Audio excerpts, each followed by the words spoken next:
Salut, salut, c'est Mes Petits Lus. Mes Petits Lus, c'est le podcast du blog écrire-de-la-fiction.com, le podcast de tous ceux qui écrivent pour être lus. On y parle d'écriture et de littérature. Allez, en voiture.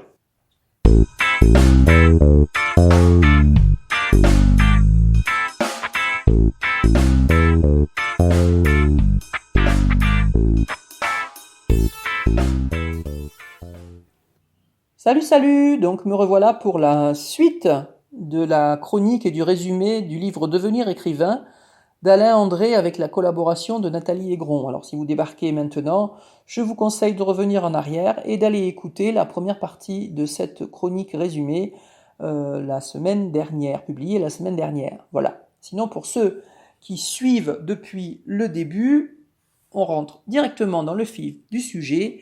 Chapitre 3, la part de soi. Un lieu à soi.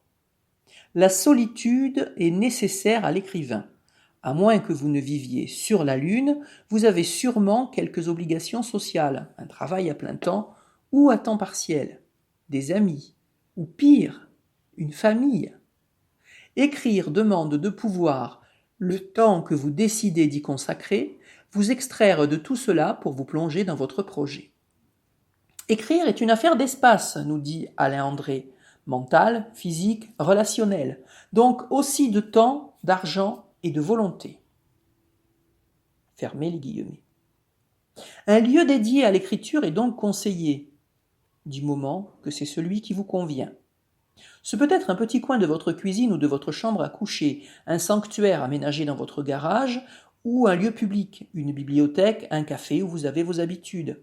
Trouvez le lieu où vous vous sentirez bien pour écrire.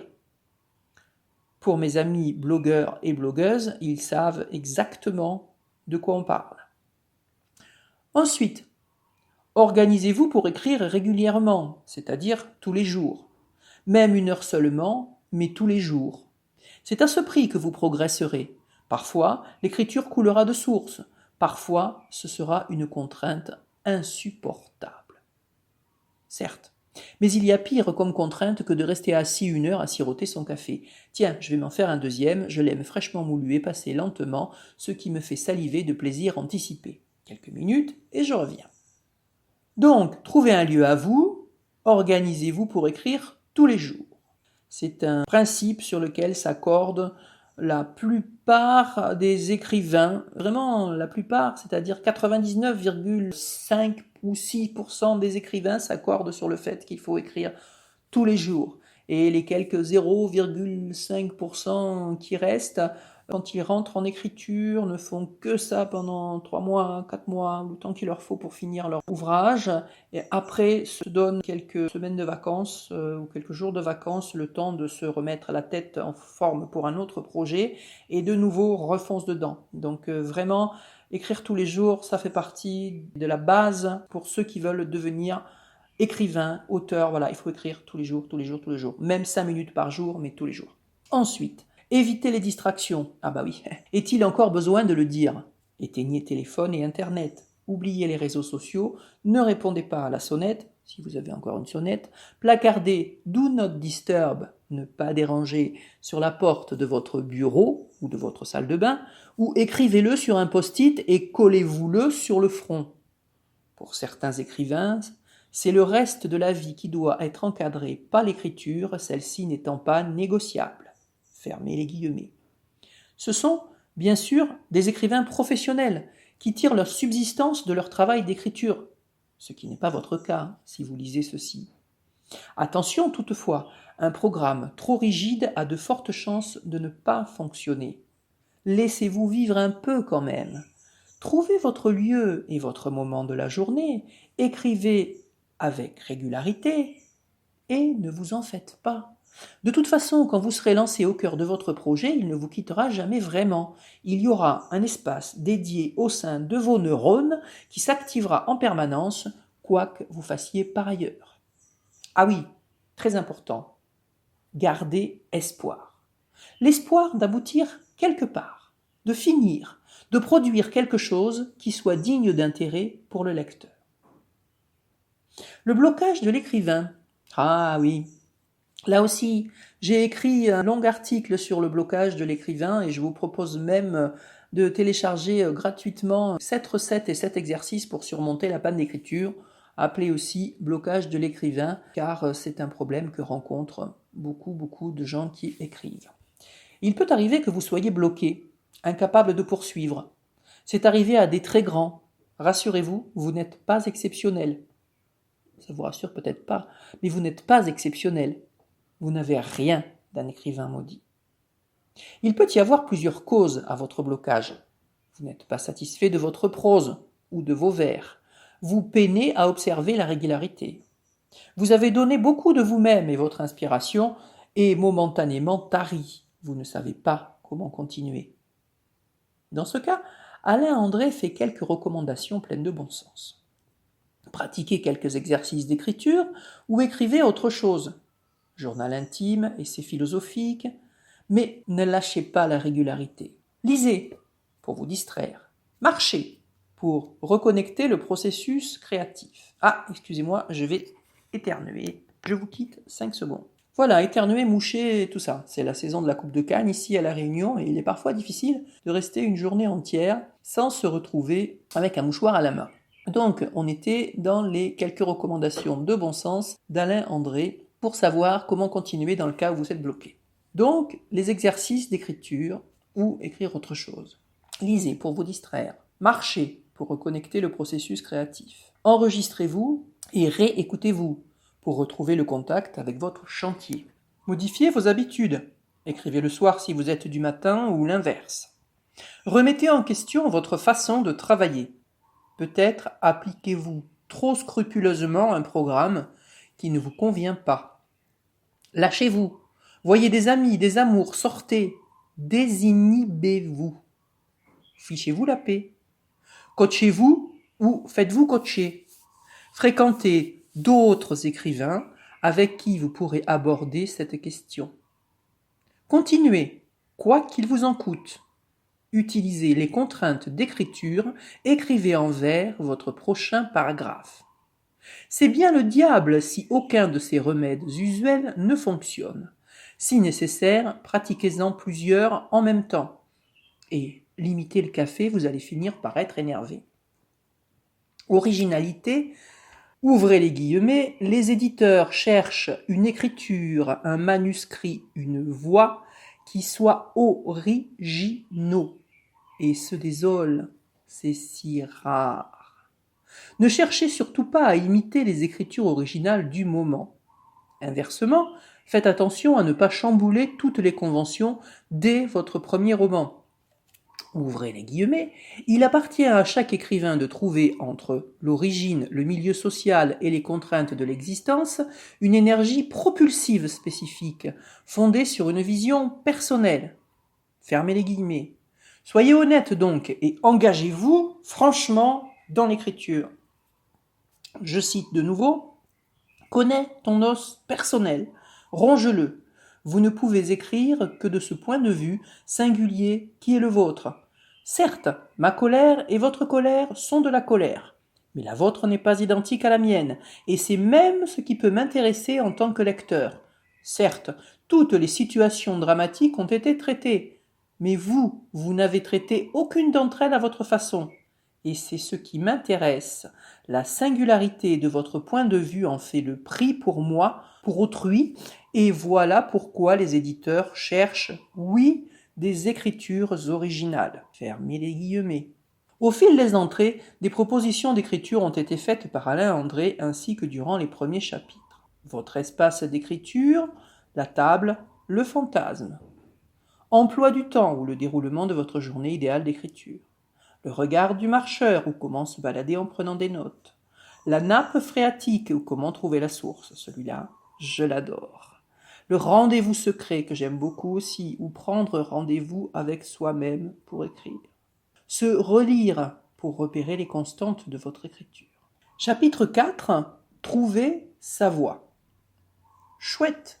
Nous allons enfin savoir ce qu'est une voix d'auteur, depuis le temps qu'on nous rebat les oreilles avec sans jamais nous dire de quoi il s'agit vraiment. Pour certains, ça n'existe tout simplement pas, c'est juste le style. Le travail du style. Qu'est-ce que je vous disais? Alors, qu'est-ce qu'une voix d'auteur? Alain André répond, je cite, « Je ne parle pas seulement de style.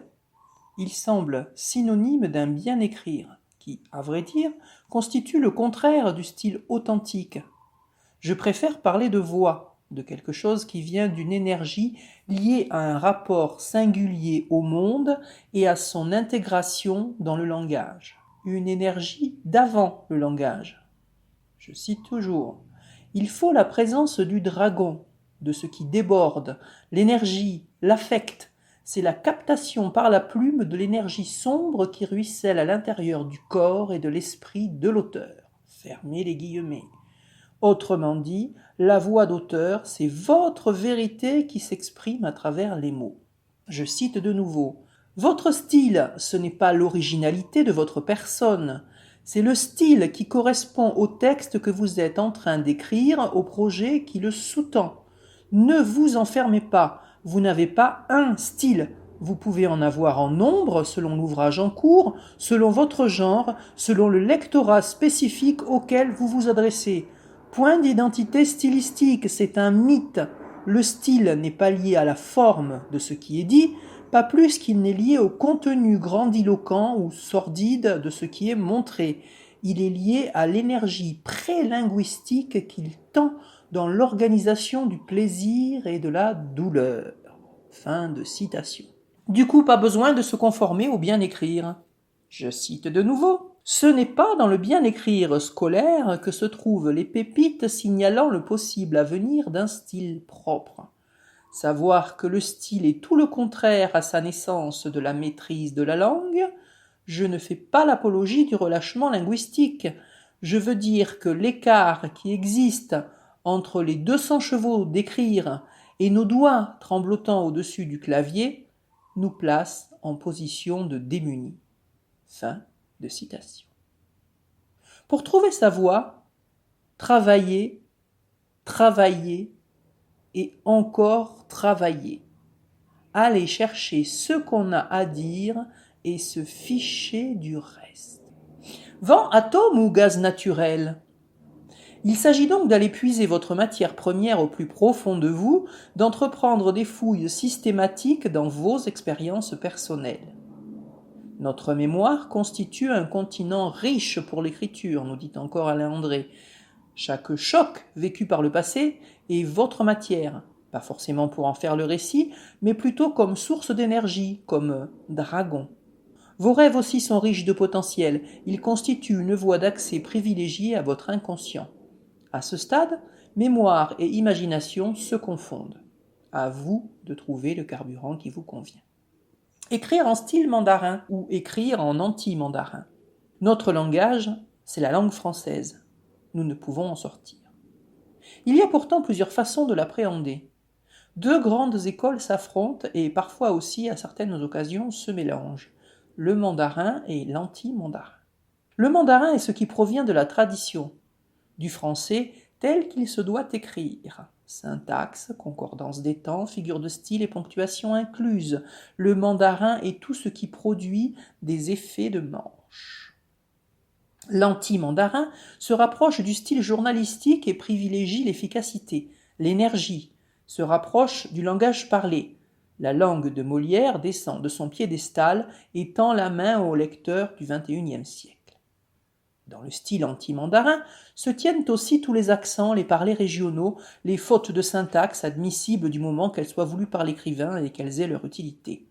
Il s'agit donc de choisir sa langue, ce qui nous amène à la question « quel genre de phrase écrire ?» À la symétrie d'une prose classique et polissée répond le réalisme d'un contexte et d'une époque.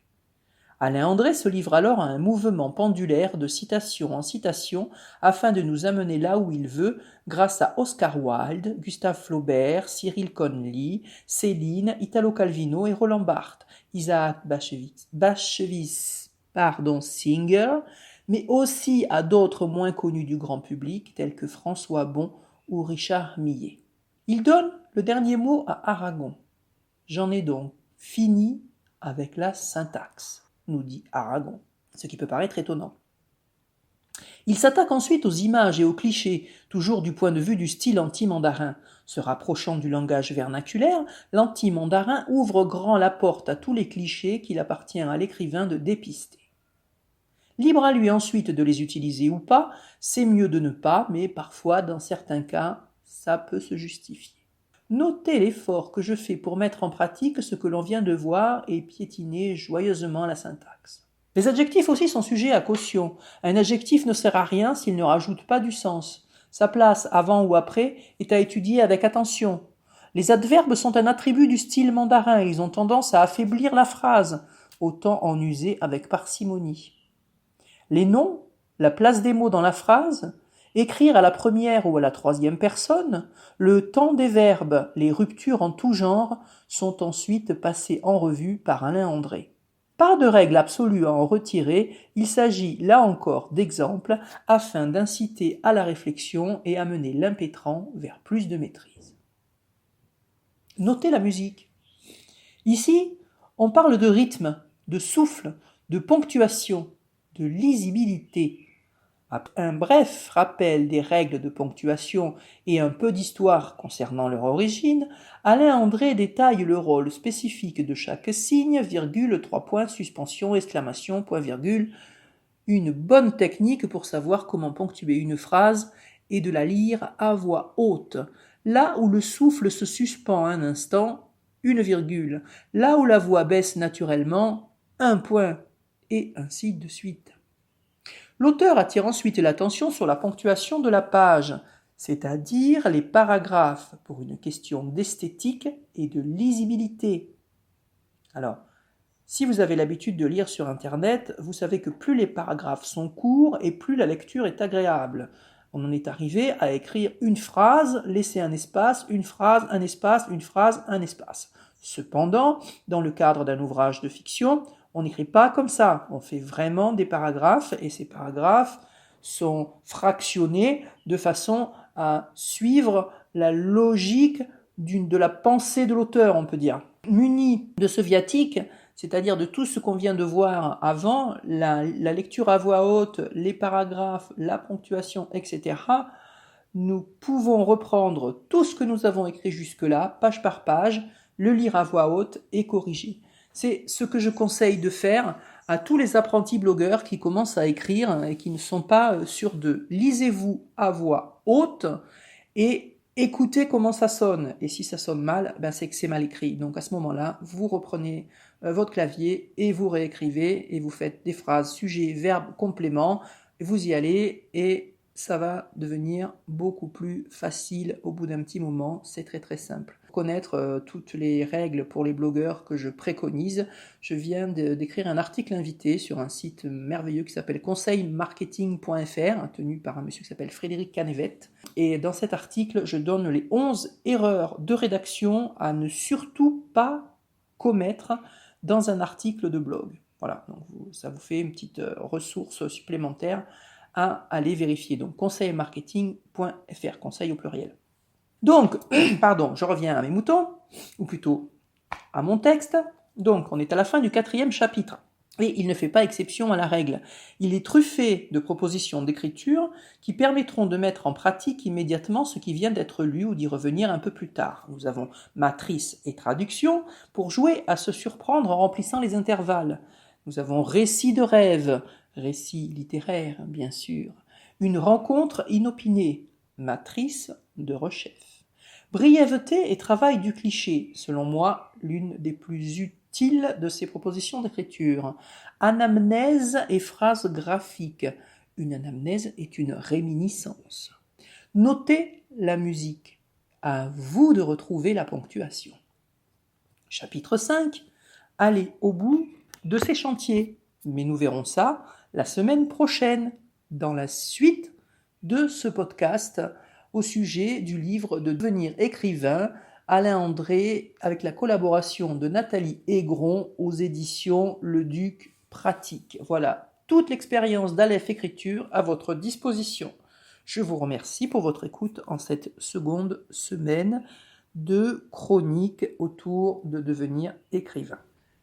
Sachez que vous pouvez retrouver toutes les ressources et tous les liens vers les gens et les ouvrages et les sites internet qui sont cités dans ce podcast en ligne dans l'article qui accompagne la publication du podcast.